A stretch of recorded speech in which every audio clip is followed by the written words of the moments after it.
दोस्तों नमस्कार, जय हिंद, वंदे मातरम। कक्षा 10वीं वाले सभी विद्यार्थी ध्यान दें। जैसा कि आप सभी विद्यार्थी जानते हैं, हमारे द्वारा जितने भी पेपर बताए जाते हैं हर वर्ष 99% वेरी मोस्ट इम्पोर्टेंट साबित होते हैं। और इसी प्रकार आपकी अर्धवार्षिक परीक्षा में मैं लेकर आ चुका हूं हिंदी विषय का अर्धवार्षिक परीक्षा पेपर, जो आपकी एग्ज़ाम में 99% देखने को मिलेगा। बिना देर की शुरुआत करते हैं हम हमारे प्रश्नों से। क्वेश्चन नंबर फर्स्ट आपसे पूछा गया है, अति महत्वपूर्ण प्रश्न है आपकी स्क्रीन के सामने। क्वेश्चन में दिया गया है, सही विकल्प चुनकर आपको लिखना रहेगा। सूरसागर के रचनाकार का नाम आपको बताना है। आप देख सकते हैं सूरसागर के जो रचनाकार हैं वो सूरदास हैं। प्रवंचना का शाब्दिक अर्थ क्या होता है? प्रवंचना का जो शाब्दिक अर्थ होता है धोखा। प्रवंचना का शाब्दिक अर्थ में आपको धोखा बताना है। और अगला क्वेश्चन है आपकी स्क्रीन के सामने। सभी पे मैंने टिक लगा दिए हैं पहले से ही। क्यों? क्योंकि आपको किसी प्रकार से समस्या का सामना ना करना पड़े। करुण रस का स्थायी भाव क्या होता है? करुण रस का स्थायी भाव होता है शोक। अगला क्वेश्चन है, शहर के मुख्य चौराहे पर नेताजी सुभाष चंद्र बोस की प्रतिमा लगवा दी थी किसने?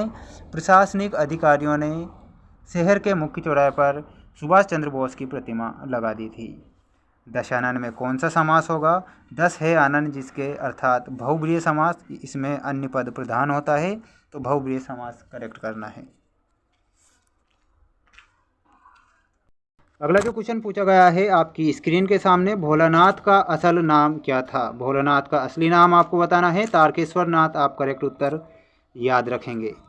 बढ़ते हैं नेक्स्ट क्वेश्चन की ओर, जिसमें आपको दी गई है सही जोड़ी मिलाइए में अति महत्वपूर्ण प्रश्न आपकी स्क्रीन के सामने।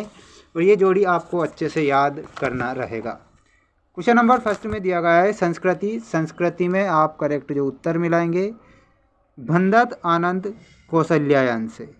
ठीक।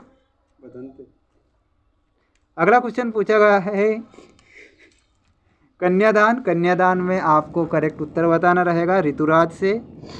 मैं क्यों लिखता हूँ ये किसकी रचना है? मैं क्यों लिखता हूँ अज्ञे की रचना हो जाएगा। अधिक बोलने वाला वाचाल होता है, तो ऑप्शन नंबर ए से मिलाना है। प्रत्येक चरण में 16-16 मात्राएं होती है। चौपाई छंद के प्रत्येक चरण में कितनी मात्राएं होती है? 16-16। नाच ना जाने आंगन टेढ़ा, ये क्या है? ये लोकोक्ति है, तो इसमें आप बताएंगे लोकोक्ति। बढ़ते हैं नेक्स्ट क्वेश्चन की ओर, जिसमें आपको सत्य असत्य लिखिए में अति महत्वपूर्ण प्रश्न दिए हुए हैं, जो कि आपकी एग्जाम में पूछे जाएंगे। सूरदास वल्लभाचार्य जी के शिष्य थे, तो इसमें आप सत्य बताएंगे। मूरत मधुर मनोहर देखी पंक्ति में यमक अलंकार होता है, तो इसमें आपको असत्य बताना है। भगवान साक्य मुनि अपना धर्मोपदेश प्राकृत भाषा में देते हैं, तो ये सत्य होगा। अगला क्वेश्चन है, और न्याय के अनुसार आचरण करना न्यायशीलता है, तो ये आपका क्या हो जाएगा? इसमें आप करेक्ट उत्तर जो याद रखेंगे, यानी कि इसमें सत्य बताना। ठीक है। मृदंग एक तरह का वाद्य यंत्र होता है। मृदंग वाद्य यंत्र होता है? नहीं होता है, असत्य बताना है। एलिजाबेथ द्वितीय जापान की रानी थी, तो ये आपको असत्य बताना है।